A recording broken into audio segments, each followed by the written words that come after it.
Yuk kita tegakkan 5 tertib.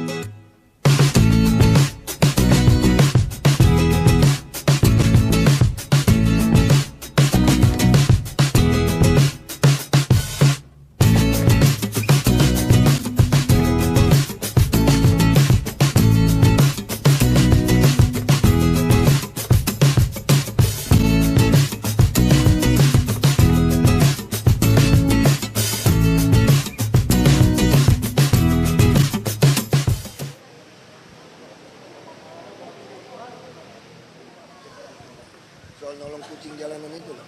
Iya, saya udah mau diusir, Iya, coba Pak. kita telepon Dari hubungin rumah dari dia saya. mulu. Ya, Makasih, Pak. Pak, Langsung. mau minta tolong, Pak. Saya ingin aku sekali. udah ngomong sama dia, tapi dia bilang iya iya ya, aku lupa juga. Iya, Ibu apa? udah tolong. Pak, saya kan pengen kerja di jalan lagi, di sana udah nggak boleh, jadi kan kita Jalan mana? di jalan ini punya kuan gitu Pak. Ibu dulu kenapa berhenti? Dibenting, katanya sudah dia muda-muda. Enggak ada kata tua kok. Malas kali ibu. Jadi saya Enggak, ibu malas kali. enggak Pak, emang katanya Coba udah kamu segitu cek apa udah. taman ya? Enggak, jalan Pak. Sapu. Kebersihan, Coba iya. cek. Nah, kita berhentiin 100 orang lebih. Saya diganti Katanya yang malas. muda katanya gitu. Kalau tua masih rapi enggak apa-apa. Saya masih bisa kerja sama saya makanya saya Tapi kamu bangun rumah di atas lahan kamu tidak melanggar aturan ya, hanya belum dapat izin, itu dibongkar rata nggak? Enggak. Karena ada peraturan yang mengatur untuk yang tanpa izin duluan itu ada denda. Harus bedakan nih. Tapi kalau kamu bangun di atas lahan hijau atau melanggar KLB di tempat yang tidak bisa ganti rugi, kalau KLB yang bisa tempat ganti rugi, nggak apa-apa, ganti rugi, ada dendanya. IMB ada dendanya. Jadi kalau kamu bangun sesuatu di atas sesuatu yang nggak bisa tambah nih, kamu udah jual juga nih, kamu nggak peduli, tebang. Nah, kamu bangun di hijau, tebang nggak? Tebang. Jadi kalau bukan di hijau ada, tuh kita harus minta dia tahan, kamu nggak boleh kerja dulu. Jadi kalau masih ada yang bangun tapi segel Pak ya? Segel. Jadi kita nggak pernah bongkar. Karena ini urusannya ada pasal yang mengatur denda. Nah sama kayak ini yang KLB. Kamu boleh nggak naik sampai 14? Boleh. Di tempat yang dilewati oleh misalnya MRT, LRT, boleh. Gimana caranya? Bayar. Kamu bayar. Bayar kita dalam bentuk uang? Enggak. Beliin kita barang. Mau tanah, mau bangunan, mau apa boleh. Untuk Munafik kabarnya sudah ada jual beli bangunan. Nah kalau jual beli itu masalah kalau di bawah tangan kita susah. Dia nggak mungkin terjadi jual beli. Jual beli dalam undang-undang kita tuh udah mesti ada NJOP. Sekarang saya tanya, pulau udah punya NJOP belum? Belum. Makanya saya waktu dibilangin, kan persoalan reklamasi kan udah dari sejak saya wagub. Ketika pengembang kumpulin ancol semua, termasuk kita punya grup nih. Mau sumbang 1 juta per meter untuk kontribusi, saya nggak mau. Jadi kalau 1 juta orang tanya, kenapa nggak 2 juta? Pusing. Terus 1-2 juta sekarang kalau udah 10 tahun akan datang, nilainya turun dong. Makanya saya pengen dirumuskan kali NJOP. KLB juga kali NJOP. Kenapa Jepang bisa cepat bayar? Yang Mori ya, grup Jepang. Mungkin dia hitung dia pas saya bayarnya 3 tahun akan datang, bunga di Jepang minus, mendingan dia bayar sekarang. Saya kasih waktu, kan dia punya waktu bangun 2-3 tahun. Boleh nggak naik KLB ngatur-ngatur 2-3 tahun baru bayar? Oh boleh. Tapi waktu bayar 3 tahun hitungannya apa? NJOP 3 tahunnya akan datang. Kamu pasti nggak mau. Pak, tapi kerugiannya apa sih, Pak, kalau orang kerja di Iya kita rugi dong. Kalau IMB nggak ada, nggak bisa penjualan. Kalau setiap penjualan tanah kan dapat BPHTB. Terus efek domino yang paling besar seluruh dunia adalah industri properti. Karena dalam satu industri properti itu ada ribuan industri mengikuti. Keramik, macam-macam ini. Pabrik-pabrik listrik, ME, pasir, buruh, dari orang yang nggak sekolah sampai yang sekolah. Dan ini juga sewa menyewa semua kan pajak. Makanya seluruh dunia kenapa begitu ingin memperluas wilayah. Tapi nggak semua negara beruntung seperti Indonesia. Singapura kalau bukan terbatas di negara lain, dia reklamasi terus nggak? Udah mentok Singapura. Hong Kong mau reklamasi terus sudah terlalu dalam. Ke China, sekarang digabung China, makanya China, Tiongkok besar nggak wilayahnya? Besar. Dia reklamasi besar-besaran nggak? Besar-besaran. Karena semakin punya tanah banyak ya makin untung. Yang penting keuntungan ini untuk rakyat atau untuk segelintir orang. Nah itu. Pertanyaannya itu sebetulnya. Pak, tadi kata anggota dewan nggak ada kerugian, Pak, mau dibahas. Itu anggota dewan nggak sekolah aja. Kamu tanya aja sama orang yang ngerti gitu loh. Ya dong sekarang gini aja. Kalau kamu bangun rumah aja, berapa pegawai diserap, berapa keramik kamu beli, berapa kabel listrik yang kamu beli, berapa lampu yang kamu beli, atap. Ini industri semua loh. Kalau kamu bilang properti tidak, sekarang saya tanya, pertumbuhan ekonomi di Jakarta ditopang oleh properti apa bukan? Properti yang besar. Kita bisa di atas nasional karena properti. Jadi buat saya orang mau bangun properti silakan, yang penting bayar pajak. Kalau mau pakai udara, DKI bayar. Jadi kalau mau pakai ruang bawah tanah bayar. Ya kan itu aja sebetulnya, nggak ada yang susah kok. Gimana soal KPK kemarin abang sudah tahu Pak, kenapa masih sumber waras masih dilanjutkan? Ya KPK tentu makanya saya terima kasih sama KPK kemarin. Saya bilang saya terima kasih Bapak Ibu panggil saya. Kalau nggak panggil saya ini jadi liar di luar. Seolah-olah saya bersalah. Padahal yang ditemukan BPK itu nggak masuk akal. Nah, masalahnya gimana Pak? Nggak masuk akal begini dong. Kamu bandingkan harga pembelian oleh Ciputra dengan saya, dengan DKI. Yang Ciputra tuh belinya pakai harga pasar. Kalau pakai NJOP, benar. Dibandingkan dengan harga saya beli, harga NJOP dibandingkan harga pasar, saya lebih murah. Jadi kamu udah nggak fair, menipu. Laporan BPK tuh menipu saya bilang. Itu saya tulis surat kepada Majelis Kehormatan BPK. Cuma nggak pernah tanggapin. FDINAL cuma dicopot jadi fungsional. Tapi laporannya itu saya senang KPK, saya sampaikan dicatat semua di BAP. Saya senang. Yang kedua saya bilang, dia bilang ini kerugian. Kenapa nggak pakai NJOP di belakang? Yang menentukan NJOP memang kami tetapkan. Tapi wilayahnya siapa? Zona merah satu kawasan Jakarta Barat itu siapa yang nentuin? Dari Dirjen. Yang menentukan angka naik siapa? Staf ahli semua, bukan kami loh. Bukan kami panggil, tolong ya, yang merah sekian ya, ini sekian, itu ada hitungannya. Itu kedua. Terus ketiga, kamu suruh saya balikin, ditemukan ada kerugian 191 miliar. Kita udah panggil Kartini Mulyadi, kan dia udah panggil juga. KPK kasih saran, sumber waras harus ganti, balikin 191 miliar, atau batalin. Nah saya tanya, kalau mau ganti pun, kalau dalam hukum undang-undang pidana korupsi ya, itu harus serahkan kepada jaksa. Jaksa menuntut perdata loh, bukan pidana. Berarti dalam dagang ini, kamu baca tuh undang-undang korupsi tuh. Kalau KPK ketemu ini salah pun, maka dia serahkan kepada jaksa. Jaksa sebagai pengacara negara akan menggugat perdata kepada sumber waras bahwa ini dalam dagang ini terjadi kerugian, ini Anda harus kembalikan. Nah sekarang masalahnya apa betul kerugian? Nah terus yang membatalkan, saya bilang sama KPK kemarin,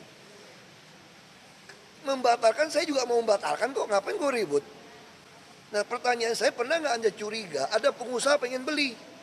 Di mana ada tanah begitu murah? Semua orang pengen ini dibatalkan. Kenapa nggak cari tempat lain, nggak ada BPK? Cariin saya tanah di Jakarta, dekat Darmais, dekat Harapan Kita, Jantung, 3-4 hektar. Harga NJOP, gue beli sekarang. Lu cariin. Jadi BPK ini ngaco, suruh balikin terus sekarang suruh jual balik. Kalau jual balik nih, harga lama dong, masa sumber waras mau beli harga baru? Kalau pakai harga lama, saya merugikan negara nggak? Ini tahun kan udah naik nih. Terus kalau saya jual NJOP pun, udah naik pun, dia mau bayar NJOP pun saya bilang, pasti saya akan ditangkap BPK. Kenapa nggak jual harga pasar? Kalau saya mau jual harga pasar pun, kalau DPRD nggak mau kasih, bisa nggak jual balik? Nggak bisa juga. Jadi permintaan BPK ini saya bilang, ini namanya buah si malakama. Ya kan? Sekarang BPK lepas tangan. Bilangnya apa BPK? Oh kami udah selesai. Sekarang urusan KPK. Nah sekarang KPK tentu proses profesional. Tinggal dua aja. Pemda DKI yang salah atau BPK yang salah. Percuma gugatnya gimana? Ya Tuhan Allah kok di Indonesia kok. Iya dong. Sekarang gimana jelasin? Katanya ada masuk Panama list. Makanya saya tanya, BPK berani nggak duduk di BPK buktiin harta dari mana? Jadi jangan ngomong asal ngomong di Republik ini gitu loh. Saya bilang sama PT yang kemarin yang ngaudit saya satu, saya kamu orang dari BPKP ya, salam tuh sama salah satu ketua BPK Prof. Edi. Aku udah gituin dia, salam sama beliau. Bilangin, Ahok doain dia umur panjang untuk lihat Ahok jadi presiden. Supaya saya berantas munafik-munafik yang nggak bisa buktikan. Aku gituin, lalu dia keluar ganti lagi yang lebih baik. Terus udah sore, udah malam muncul lagi dia. Tanyanya lucu banget pertanyaannya. Ini nggak dicatat, pertanyaan sederhana nih. Bukan bocorin BAP, dia tanya. Bapak pernah nggak kepikir, Bapak kan mau beli NJOP, itu harga terendah urusan negara. Bapak berhak menetapkan NJOP. Kenapa Bapak tidak perlambat menetapkan NJOP? Supaya bisa beli yang barang murah. Bagus toh pertanyaan toh, udah malam ini. Terus saya jawabnya sederhana. Saya pertama nggak pernah kepikir masalah itu. Karena itu sudah kejahatan. Karena tugas saya kan administrasi keadilan sosial loh. Itu kejahatan. Tapi nggak apa-apa. Sekarang kita asumsi aku turutin ide Anda ini. Saya juga belum pernah ngitung ya. Berarti saya nggak bisa cuma neken sumber waras loh. Seluruh yang warna merah ini, seluruh Jakarta Barat yang warna merah nih, aku juga harus turunin loh. Terus kalau turunin, semua orang yang zona merah cepat-cepat bayar dengan harga murah. Jangan-jangan kalau hitungan saya belum pernah ngitung ya Pak ya. Jangan-jangan Pemda lebih rugi. Karena PBB-nya semua turun nih. Hanya untuk beli yang sumber waras. Itu jawaban saya pertama Pak. Walaupun ini ide nggak pernah ada di saya. Ini ide penjahat ini Pak saya bilang. Kriminal ini. Supaya pemerintah kalau itu. Terus yang ide kedua, saya kasih tahu Pak. Kalau berhasil saya tekan itu pun anggap lebih untung. Emangnya sumber waras harus jual sama lo? Sekarang swasta beli bangun rumah sakit, bangun palliative care, bikin apartemen boleh nggak? Boleh. Dan dia beli harga pasar. Emang dia mau jual sama lo? Sekarang aja namanya NJOP mendekati harga pasar, makanya dia mau aja. Dia itu jualnya tuh harga pasar loh. Bisa nggak saya menekan sumber waras? Ada lagi pertanyaan yang lucu banget. Bapak tahu nggak HGB sumber waras akan berakhir 2015? Ini kan bahasanya LSM yang DPR di belakang gitu loh. Oh gitu ya. Kalau begitu Republik kita kaya raya Pak.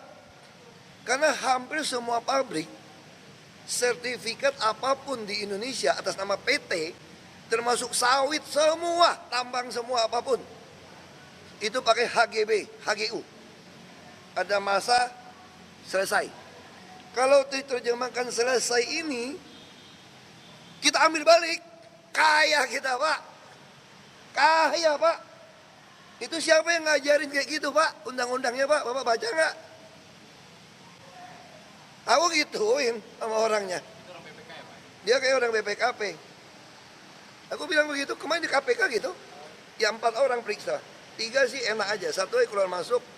Saya kira orang BPKP saya bilang. Kalau Anda bukan BPKP saya bilang. Saya tahu Anda profesional, tapi tidak semua juga profesional toh. Karena ini nggak bisa dibuka, saya mesti ngomong. Saya ngomong belak-belakan sama dia. Ya panjang saya sampaikan argumentasi saya. Kalau itu pengertiannya saya bilang, mari nggak usah beli tanah, tunggu aja semua. Berarti semua kantor gedung di semua mall pakai HGB toh, HGU toh. Kalau selesai punya kita nggak? Dari mana otak pikiran itu? Ya gitu aja ya. Ini urusan ini bukan? Iya. kalau kita bikin acara pasti cek Lipo. Makanya saya cuma pengen melalui food festival ini, mereka mulai masukin smart city ada centang tadi. Nah itu kita mau lakukan ya. Iya. Kota yang lain untuk kreatif. Acara ini apa sih Pak? Ini tujuan harus tanyakan kepada itu, tapi yang penting untuk ekonomi kreatif ada kegiatan-kegiatan di tingkat lokal, tingkat city itu menjadikan ada partisipasi dari masyarakat, partisipasi dari bisnismen, ya.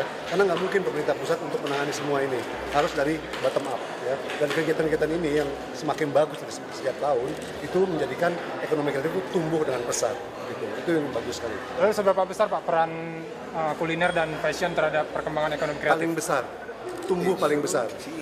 Jadi kuliner dan fashion itu paling besar, ya. Apalagi dengan event-event seperti ini luar biasa percepatannya, ya. Bagus kok. Oke, Udah, ya? aku sebentar ngantar dulu, nanti balik lagi. Kamu ngomong nanya yang lain kan? Berkenaan dengan reklamasi. Tanya dong, mana rapornya yang tidak dilanjutkan Pak Ahok, gimana Pak Ahok? Tanya awak pimpinan Dewan. Terkait laporan dari angka kemiskinan. Gimana Pak? Tanggapan Pak Ahok? Pak Ahok, di Perlode masih ada pembangunan. Bapak bilang udah disegel dan menghentikan pembangunan. Tapi sampai sekarang masih ada Makanya kita mesti pembangunan, ngomong Pak. sama Pak Iswan. Menjamin untuk itu tidak ada pembangunan saat lagi gimana, Pak? SP1, SP2, SP3 tuh Tapi sudah berlanjut, udah diturunin katanya SP1. harus potong. Biasanya tuh kalau ada pembangunan yang nggak menyalahi aturan, dia kena denda. Itu Denda. diatur di Ada aturan. Jadi kalau kamu bangun sesuatu tambah IMB, selama di wilayah yang benar, tanah kamu benar, kamu ada dendanya, ada hitungan persen denda. Kalau kamu membangun jalur yang salah, ya kita bongkar. Itu aja. Berarti tidak ada pembongkaran ya, Pak? Nggak ada pembongkaran. Pak, di Gulf Island di Pulau Reklamasi itu sudah diiklankan 21 Iya, Pak. juta per meter. Nah, kalau dalam undang-undang notaris PPA PPAT, urusan jual beli itu baru bisa dilakukan kalau ada melunaskan PBB. PBB baru bisa ada kalau sudah ada penentuan nilai NJOP. Jadi siapapun yang membeli pulau atas nama itu pasti tidak melalui notaris pejabat pembuat akta tanah. Kalau benar ada yang membeli gimana, Pak? Legal dong, Pak. Makanya saya nggak tahu. Itu berarti bisa aja dia bawa tangan atau apa. Tapi yang jelas dalam undang-undang, kalau kamu mau jual beli tanah, harus melalui notaris. Ada PPAT. Dan notaris lah yang bertugas memungut, termasuk misalnya ada hutang PBB nih. Notaris itu nggak boleh membuat akte sebelum melunaskan hutang PBB-nya. Jadi urusan bayar PBB saja bukan urusan kami, itu notaris yang harus jamin. Kalau nggak, notaris akan dicabut. Nah sekarang bagaimana bisa jual beli? Belum ada PBB kok, belum ada NJOP. Itu aja mesti Ya nggak ada sanksi, itu yang beli aja bisa digugat dari pembeli. Iya kan? Kamu jual mobil kamu tanpa balik nama, salah nggak? Nggak salah. Orang pakai yang beli aja bodoh kalau dia nggak mau balik nama. Kok ketangkap kita? Ya kayak gitu sebetulnya. Kemiskinan turun di Jakarta itu indikatornya apa aja, Pak? Wah, kamu mesti tanya sama BPS deh. Aku ilmunya nggak nyampe itu. Yang pasti salah satu indikator kemiskinan bisa turun itu kenapa? Karena biaya kesehatan kan sekarang jadi murah. Biaya transport juga. Kalau kita tekan lagi tahun ini lebih turun lagi nih. Kemiskinan itu diukur dari kebutuhan hidup layak sebetulnya. Nah, dia gunakan ada 2.500 kalori. Saya lebih suka kebutuhan hidup cukup ini dihitung. Nah, sekarang kan sembako kita tahan kemarin. Lebih murah berasnya. Kesehatan juga lebih murah, lebih kejangkau. Pendidikan lebih kejangkau, otomatis biaya hidup orang juga turun. Kalau dia turun, berarti dia gampang capai kan? Kalau dia capai melewati garis ini, ya kemiskinan turun. 2015 belum gitu berasa, saya kira 2016 akan lebih berasa. Keberlanjutan Malam ini rapat dengan polisi mereka. Ya.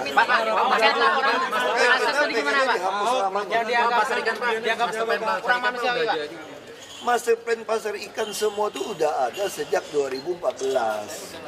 Jadi aku malas aja berdebat di sosmed apa di media gitu, nggak usah berdebat lah. Yang pasti tuduhan bahwa Ahok itu main bangun tidur suruh bongkar itu tuh ngaco banget. Soal konsep kota tua Pasar Ikan semua ini lengkap. Lengkap semua. Pak, tapi kemarin bikin apartemen Pak di situ, Pak. Kalau yang digawasi apartemen, kalau di tanahnya swasta, itu ya urusan dia, bener. Tapi yang kami bongkar ini tanahnya kami. Nggak mungkin kita mau kasih swasta. Saya aja mau beli tanah swasta kok. Ya kan? Kita aja mau beli kok perumahan yang di Cakung Cilincing saya disuruh tawar. Biar kita bangun dulu. Pasar Ikan itu jadi manusia perahu Pak di sana Pak. Ya, lama-lama juga dia hilang sendiri. Solusinya gimana bagi mereka? Dia bukan mau dia lagi mau ngintai, nanti udah sit file, dia mau nginjak lagi di atas. Pertemuan dengan parlemen Shanghai, pertemuan dengan parlemen Shanghai nanti sore nggak? Nggak tahu loh. Oh nanti sore? Ya dia mau datang ya ketemu aja lah. Tadi mau sajiin Shanghai aja. Nggak tahu aku. Dia mau konsultasi stakeholder kan. Iya, cuma kan kemarin kan waktu transisi butuh waktu. Kamu kayak masih detektif. pengelolaannya sekarang Goro itu malah jadi terbengkalai. Tudingan Pak Pak, tudingan soal Pengetahuan kira-kira kita akan soft launching mungkin 2 Juni. Kalau itu proyek kita harapkan bisa total menyeluruh itu dia bilang 2020. Jadi saya targetkan tuh 2019. Itu pertama untuk berapa penduduk? Enggak, kalau penduduk itu jalan kita. Kan kita udah punya dasar nih. Semua pegawai kita, semua yang naik bus, semua yang Transjakarta, semua yang KJP, ini semua yang bayar parkir, semua yang PKL, semua yang naik bus, ini semua udah. Jadi kan terus kita buka buat semua bank nanti. Ya, kita udah dasar udah ada. Ketua BPK namanya ada di Panama Papers, Pak. Pendapat Ketua BPK namanya ada di Panama Papers. Nggak tahu saya. Pak tudingan Bapak tudingan rasa Tanya aja.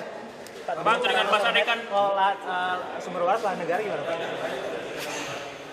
Aduh, makanya saya bilang itu tudingan yang lucu banget teman. Makanya saya bilang kalau semua HGB, HGU berakhir, langsung tiba-tiba menjadi milik negara, kira-kira kaya nggak negara kita? Berarti seluruh kabupaten kota yang punya sawit, tungguin aja HGU sawit bos-bos itu habis, langsung dijarah. Buat Jakarta berarti seluruh hotel, mall, itu semua HGB nih. Kalau PT kan nggak boleh hak milik. Kalau itu habis selesai, sertifikatnya, berarti punya saya. Betul nggak tuh? Yang punya Epigran itu tuh goblok. Jadi Pak, Bisa gitu ya Pak. evaluasi timeline. Malam ini dia rapat, malam ini. 2018 habis AGB-nya Pak. Habis AGB-nya 2018. PPKP itu PPKP Badan Pengawas Keuangan Daerah atau Badan Pemeriksaan Keuangan Pak? 2018 BPK. BPK Pak, bukan BPKP Pak ya? DPRD-nya mereka gitu loh. DPRD mana Pak? Shanghai, ketuanya. Mereka kesini mau ngapain sih Pak? Ya aja courtesy call aja, tanyain mau bikin sisi city nggak, dia nawarin perpustakaan kerjasama, dia bisa kasih kirim buku. Saya bilang kita udah nggak mau main buku lagi, kita maunya e-book gitu. Terus mereka gimana Pak? Dia kan laporin lagi ke kotanya. Biasalah kalau luar negeri kan dia pengen courtesy call. Ini tuh ada surat dari wali kota Shanghai, minta terima DPRD-nya lah gitu loh. Ya kita basa-basi ya terima aja. Jadi nggak ada. Terus tanyain, suruh ke Shanghai kerjasama. Aku belum pernah ke Shanghai soalnya. Jadi ada rencana ke sana Pak? Enggak lah, nanti aja. Dia bilang kalau belum pernah ya harus ke sana, dia bilang gitu. Ya, kita menghormati aja kan. Pak, tadi di paripurna kan selain luar Batang yang disorot itu raperda wilayah pesisir, katanya nggak berpihak. Sebenarnya pada wilayah pesisir kan bukan kita juga yang susun, itu dari. Jadi gini loh, kadang-kadang kawan-kawan dewan ini lucu juga. Raperda pesisir ini adalah amanat dari Perda RT RW 2012. 2012 ya. Jadi semua apa yang dirubah coba? Justru kita heran kalau Anda nggak mau mengesahkan itu. Dan ini kan amanat dari yang 2012. Jadi Bapak frustrasi Pak gara-gara ada OTT. Jadi mereka Apa? katanya Bapak frustasi gara-gara ada. Saya nggak frustasi, kan mereka yang ngancam nggak mau bahas. Iya kalau mereka yang ngancam nggak bahas, saya nggak bisa maksa. Kayak kita berapa kali mau datang dia nggak quorum. Kau tadi aja kau cuma butuh quorum, nggak jadi lagi tuh paripurna. Ya, Kamu, tapi kan karena cuma penyampaian gini nggak perlu quorum. Nah kamu bisa bayangin nggak kalau DPRD yang selalu nggak quorum? Siapa yang salah? Ya kita harap 2019 ganti yang bisa quorum dong DPRD yang baru. Mau dorong gimana? Makanya sekarang kita juga jadi curiga kan KPK kan. Jangan-jangan Sanusi minta uang 1M ini dalam rangka buat absen kali. Kita nggak tahu nih quorum. Pengusaha dong yang disandra. Kalau sandra saya mah aku cuekin. Kalau mau quorum aku bikin pergub aja. Pusing amat. Foto master plan kan tadi Pak Ahok bilang udah ada sejak 2014. Iya. Lalu yang beredar itu benar nggak? Maka yang beredar itu bagaimana mungkin bisa ada apartemen swasta di atas tanah. Itu heksagonal tuh punya DKI loh. Kalau itu kan Solo dibongkar. Bisa nggak? Kamu bisa nggak bongkar cagar budaya? Terus bisa nggak kamu mendirikan apartemen di tanah DKI? Itu ada sertifikat PD Pasar Jaya loh. Terus museum, masa aku dibongkar? Kau gambar itu kan museum hilang loh semua loh. Jadi itu mah aduh fitnahnya. Jadi logika gimana coba? Kenapa nggak sekalian bikin di museum nasional aja hilang jadi hotel? Aneh gitu saya pikir gitu loh. Nggak ngarangnya itu udah. Maksudnya kamu mau bersaing jadi gubernur, nggak usah gitu deh caranya gitu loh. Jadi ada oknum yang dari salah satu oknum. Saya nggak tahu, maksud saya nggak usah gitu lo. Kan bikin orang jadi bingung, kasihan. Warga Jakarta jadi kasihan. BPK bilang datanya dari Pemprov DKI itu seperti apa? Apanya? Data yang dipakai BPK untuk mengaudit itu. Makanya sekarang gini, kita bilang sama KPK, saya kan dia bilang kalau nggak puas mesti kirim untuk majelis kehormatan. Saya udah kirim loh Agustus. Dan dia balas surat ke saya, bilang akan memanggil. Ini udah bulan berapa? Artinya ada masalah dong. Hah? Jadi maksudnya laporan Bapak dianggurin? Kan dia bilang kita kirim, ini ada melanggar kode etik nih BPK waktu urusan DKI. Kenapa? Karena si ketuanya tidak menghadap saya sebelum naikkan buku itu. Terus yang kedua, seluruh Indonesia termasuk pengalaman DKI cuma kali ini buku laporan temuan BPK diserahkan kepada DPRD tanpa ke saya. Padahal pemerintahan daerah menurut undang-undang ada DPRD dan gubernur. Lalu punya saya dikasih ke siapa? Diam-diam ketuanya masuk ke ruangan sekda minta sekda tanda terima. Sekda tanda terima pun melanggar aturan. Jadi buku itu tidak boleh diterima oleh sekda loh sebetulnya loh. Gubernur, kecuali saya tidak ada sakit, gak ada wakil, dulu ada tanda tangan, kasih kuasa.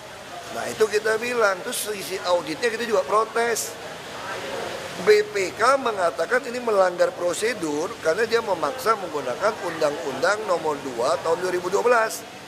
Harus bentuk tim, sosialisasi, kajian, baru beli. Ya kan? Dan harus gunakan NJOP kan dulu tuh. Jadi NJOP ini ada dasar hukumnya.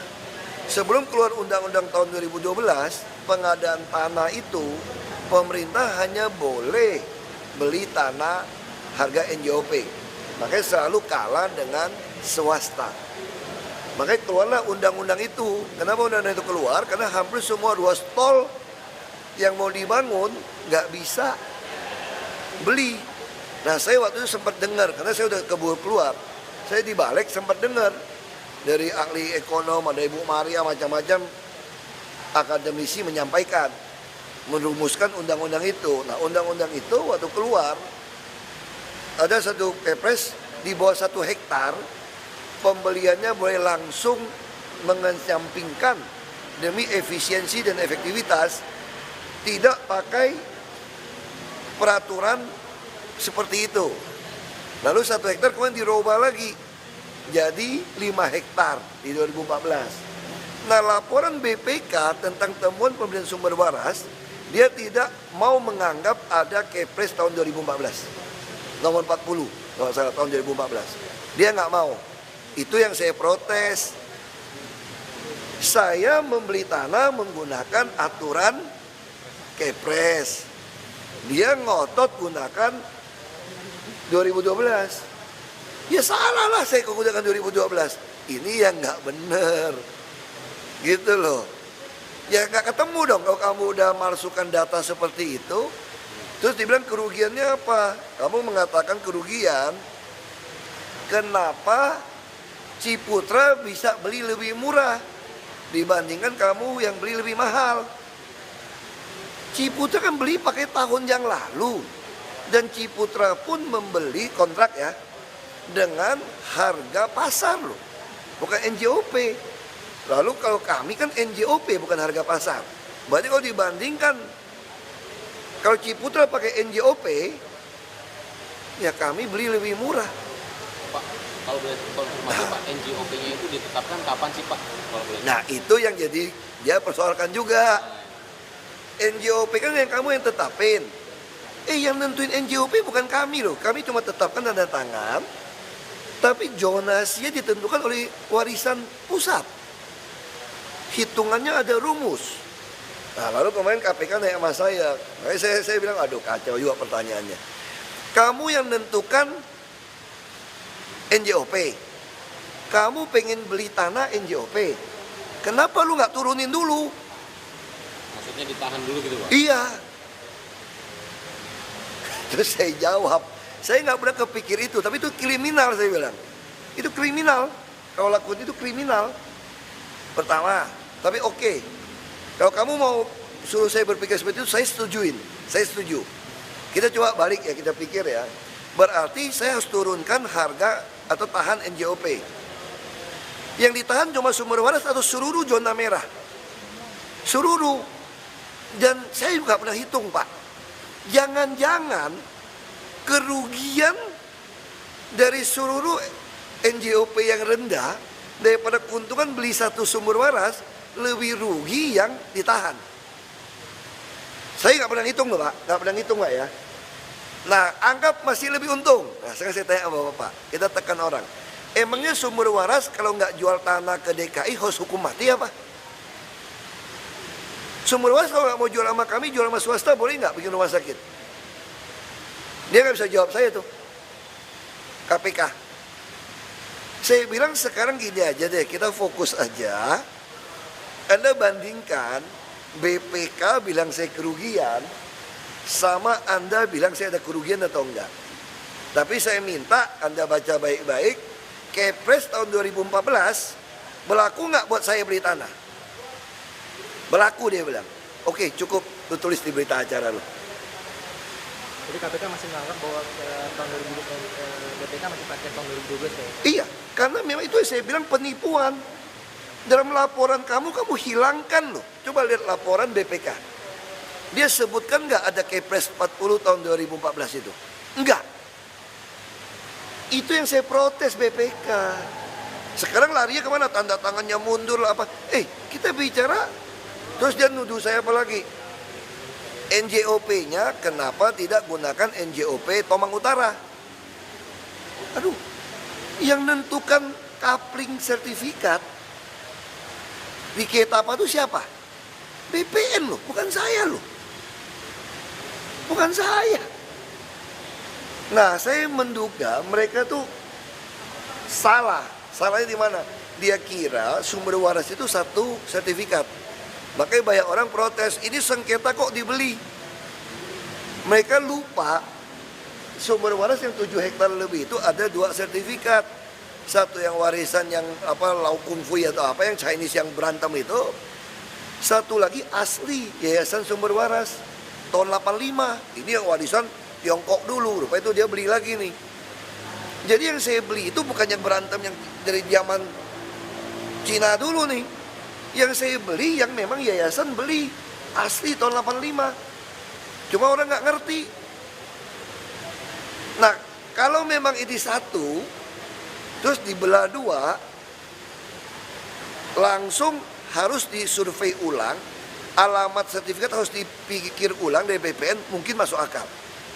Ya dong, kamu 2 tanah nih. Jadi BPN harus putuskan dong sertifikat yang jadi pecah 2, ini masuk yang mana. Tapi ini bukan pemecahan sertifikat loh.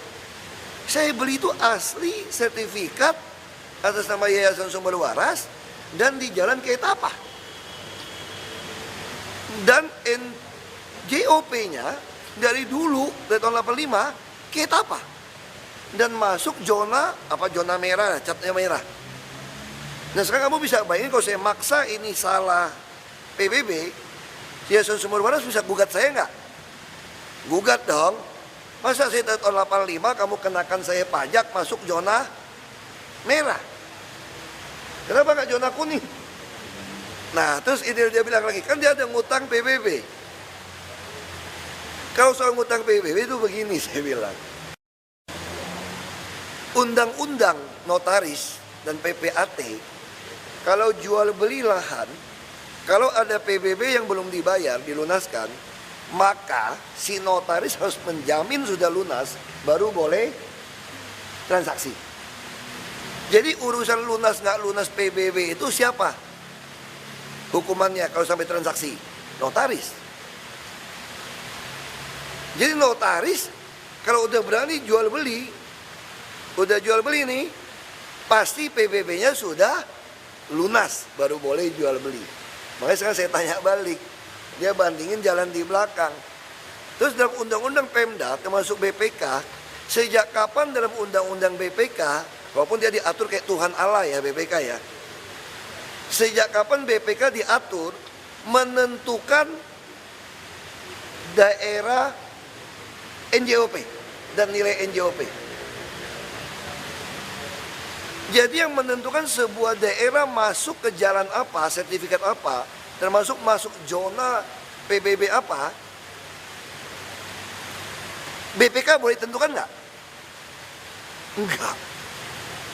Jadi sekarang BPK ini melampaui aturannya, dia tentukan sendiri. Dia bilang ini NJOP harusnya 7 juta di Tomang Utara. Yang tentukan kamu atau BPN sama bagian ini, gubernur. Sekarang gubernur loh. Terus kalau gubernur dituduh menentukan sembarangan, ada rumus tuh yang ngitung. Kamu panggil dong. Kamu udah dipanggil semua orang pajak. Terus yang menentukan zonasi semua deret depan itu merah, harga segitu, itu siapa? Kami, betul. Tapi kami dapat warisan dari Menteri Keuangan. Kalau mau dibilang salah mainkan ini, berarti Menteri Keuangan masuk pidana dong. Kalau menurut versinya BPK. Nah terus gini, saya mau ngajarin lagi nih, ini soal hukum, karena aku mulai belajar. Kalau seandainya terjadi transaksi pun pemerintah ditemukan ada selisih harga, pidana nggak? Bukan loh. Dia harus menyerahkan kepada jaksa. Jaksa sebagai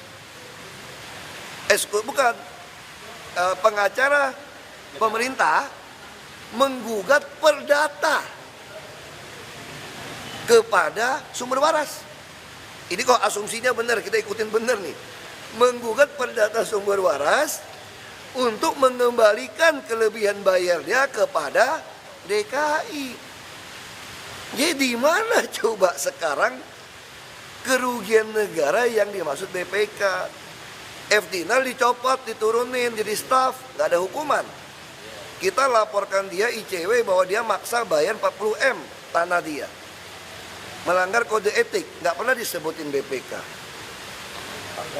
Berarti selisih, kalaupun ditemukan nanti selisih 191 miliar yang disebutkan BPK tadi, ya, itu berarti bukan pidana Pak, ranah perdata. Perdata.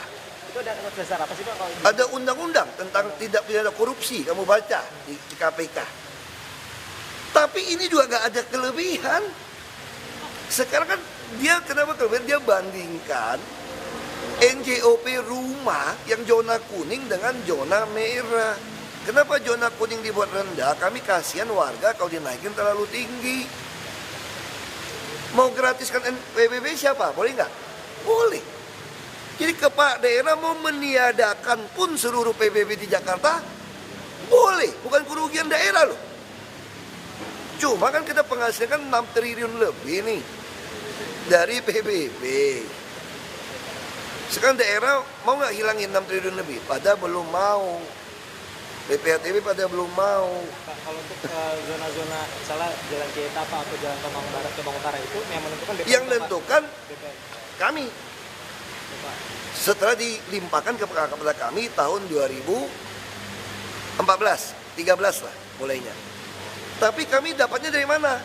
Gambar zona-zona itu dari pusat. Dirjen pajak apa? Dirjen pajak. Itu untuk nilai NJOP-nya Pak? Enggak, nilai NJOP kan mesti dihitung. Zona dulu nih. Jadi misalnya sederet sini, yang Wapres sama ini sewarna nggak? Sama RRI sewarna nggak nih? Ada yang bikin sewarna. Yang Kebun Siri nggak sewarna. Nah lalu udah sewarna gini, dibuat rumus. Yang sewarna ini harga pasar berapa? Ada surveinya. Dari harga survei berapa? Berarti PBB-nya, NJOP-nya berapa? Berarti kalau bilang merah, NJOP-nya 12 juta. Seluruh yang merah yang dicat warna oleh pusat ini 12 juta semua. Nah sekarang saya tanya, dia tanya sama saya, pertanyaan lucu juga. Saya bilang, kenapa kamu begitu bodoh mau beli yang sumber waras? Kasarnya gitu ya, nggak bilang bodoh lah. Kenapa Bapak nggak kepikir, ditahan aja, nggak usah naik dulu. Kan lumayan beli yang murah NJOP. Makanya saya jawab dia, itu pikiran penjahat, kriminal. Lagi pula kalau saya belum pernah hitung, kalau saya pikir-pikir, cuma secuil sumber waras aku tahan. Tapi ini berarti aku nahan seluruh yang Jakarta yang merah loh. 6 triliun itu berarti Pak ya? Jangan-jangan lebih rugi nahan ini semua daripada dapatin sumber waras. Itu. Nah sekarang saya anggap lebih untung deh. Karena saya dengan sumber waras masih lebih untung. Itu udah gak masuk akal, aku gak pernah ngitung. Lu ngitung aja sendiri, saya bilang. Kamu tekan sumber waras pakai NJOP tahun lalu. Terus kalau dia gak mau jual sama kamu bisa penggal kepala aja gak? Enggak. Karena saya butuh di rumah sakit. Dan ini NJOP. Swasta bisa beli. Balik lagi dia tanya gini sama saya. Emangnya gak ada tanah lagi ya? Selain sumber waras. Nah itu saya jawab gini deh Pak, sekarang cariin saya tanah di Jakarta 3-4 hektar, udah nggak usah AMDAL, bisa buat rumah sakit, itu dekat Darmais, dekat Harapan Kita, NJOP, gue beli berapa saja di Jakarta. Kalau ada tanah matang di tengah kota, nggak usah AMDAL, ya kan? Misalnya kalau saya mau bikin rusun, apartemen, berarti nggak usah lagi kajian, tanah apartemen. Misalnya gue mau bikin sekolah, tanah sekolah. Gue mau bikin rumah sakit, tanah rumah sakit. NJOP, gue beli semua. Tolong cariin. Gak bisa jawab. Ke LHP ya, akhirnya sekda tanda tangan, tanda terimanya itu beliau nggak tahu ya? Kalau dia Oh, boleh tanda. dipaksa. Oh, Sekda udah nggak enak, didatangin ketuanya. Gini langsung. Bukan. Dari yang ketua 5 atau berapa waktu itu. Iya. Terus ngotot, kenapa si Sotar ku pecat? Sotar ku panggil, lu gila lu ngatur acara kayak gini Sekwan? Terus Sotar bilang apa? Dari tahun lalu juga nggak pernah gubernur terima. Saya bilang aku ini bekas bupati dan aku ini wagub, kan gue ikut tahun lalu juga gue ikut terima pidato. Enggak. Akhirnya gue panggil dia, gue nyalain YouTube. Yang tahun lalu semua, lu lihat baik-baik. Gimana tata cara menerima laporan BPK. Lu baca undang-undang baik-baik. Ngeyel, gue pecat lu deh. Itu ceritanya gue pecat Sekwan. Oh, alasannya itu karena laporan BPK itu Dia alasannya nggak perlu saya yang terima. Berarti lu nggak ngerti di Sekwan dong. Pak, ini Pak, BPK katanya juga merasa Agustus benar lalu Pak. Pemprov DKI mengirim Saya kirim surat tapi menyatakan ada balasan gitu ya, Pak? ada balasan bilang baik kami akan tanggapin, akan manggil Bapak. bulan apa itu Pak kalau boleh tahu? Agustus tahun lalu. Agustus juga? Iya. 14 Agustus, oke. Saya kan protes dong, kirim surat, ini melanggar kode etik ini. Majelis Kehormatan BPK tolong periksa BPK DKI. Ada yang salah, termasuk salah satu ketua Anda. Anda menyalahi undang-undang. Dia balas, baik, akan kami dalam waktu dekat memanggil Anda untuk klarifikasi.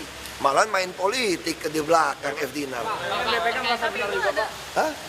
BPK Makanya saya bilang kalau merasa bingung gitu Pak. Makanya kalau merasa benar, saya suruh buka aja berita acaranya semua rapat. Terus Anda baca saja. Sekarang BPK boleh nggak tidak menyerahkan buku ke saya? Boleh nggak suruh sekda yang terima? Saya ada hadir loh, paripurna loh. Saya masih ngantar tuh ketua pulang loh. Terus saya kirim surat loh majelis. Semua daftar dosa saya tulis. Kalau ada mau kopi, kasih aja kopinya nanti. Ada terkait sumber waras Pertanyaan-pertanyaan juga nggak di dalam Tulis, surat itu? saya tulis. Pak, terkait Ridwan malam ini siapa aja Pak yang akan keluar maju? Saya nggak tahu, itu urusan di Nanti lagi ya, nanti lagi yuk, Nanti nanti lagi yuk. pertanyaan dari KPK Pak ya ke Bapak ya, pas pemeriksaan. Ya kan KPK kan mau cocokin, kenapa BPK seperti ini. KPK sih baik. Ya ada satu lah yang agak keluar masuk, ada 4 orang, 3 orang sih baik. Mereka bilang ini sebetulnya, saya bilang saya terima kasih sama KPK karena mau mengklarifikasi ini. Karena waktu saya ngomong di BPK dia nggak mau catat. Padahal BPK bukan penyelidikan, bukan penyidikan loh. Ya waktu Nggak itu boleh ribut catat. masalah Iya. Tapi Pemprov direkam masuk itu kali ya Pak Pak? ya? Enggak. Rekam nggak boleh bawa rekaman saya. Terus itu banyak naskah, nggak boleh bawa staf cari. Tapi kalau sekarang ke KPK kan saya udah siap, udah ada. Pak BPK minta selesaikan jalur undang-undangan Pak. Iya, makanya dia selalu berharap kalau jalur hukum artinya saya mengirim surat protes ke Mahkamah Kehormatan. Saya sudah lakukan. Pertanyaan saya, dia lakukan nggak secara undang-undang? Kok surat saya kan secara undang-undang, kalau kamu nggak suka laporan kami, Anda harus buat. Saya ikutin. Ada kopi suratnya, saya bisa kasih, ada nggak nih? Nih, ini 3 Agustus, Ketua Majelis Kehormatan Kode Etik Badan Pemeriksa Keuangan Republik Indonesia. Saya tulis, laporan atas hasil pemeriksaan badan, ini kopinya kasih. Saya tulis semua nih, ini yang dimaksud sesuai undang-undang. Saya sebut undang-undang ini.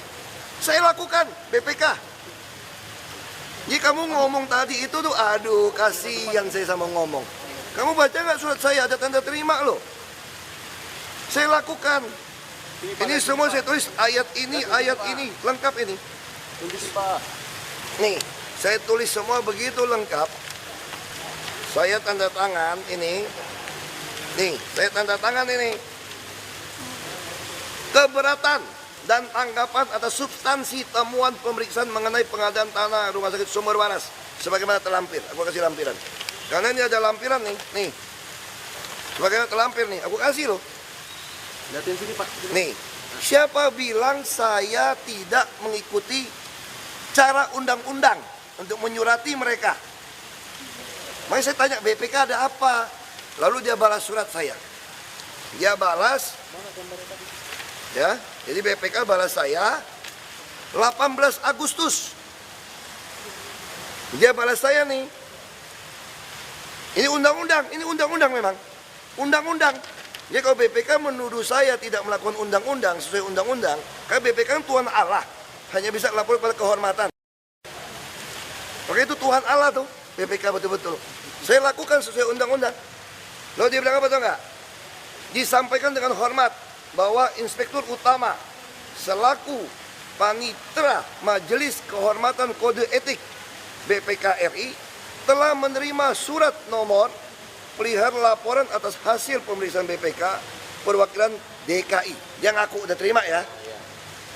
Surat pengaduan tersebut telah dicatat dan diregistrasi dengan nomor ada untuk kepentingan sidang MKKE. Pelapor akan dipanggil untuk dimintai keterangan. Sampai hari ini Agustus, September, Oktober, November, Desember, Januari, betul ya? September, Oktober, November, Desember, Januari, Februari, Maret, April, 8 bulan tidak manggil saya dan mengatakan saya tidak ikutin prosedur undang-undang. Ini apa bos BPK? Lo kira gue takut? Apa kayak gitu Pak? Hah? Ngapain dia nunda-nunda kayak gitu? Makanya saya berpikir BPK ini isi lebih banyak oknum kalau begitu. Oh. Ini apa BPK? Ya kan? Kamu kira berlindung atas institusi BPK saya takut sama kalian? Makanya saya bilang buka di pengadilan semua.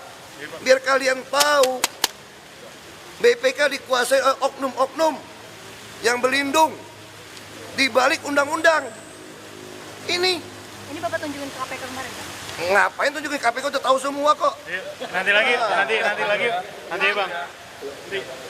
Makasih Pak.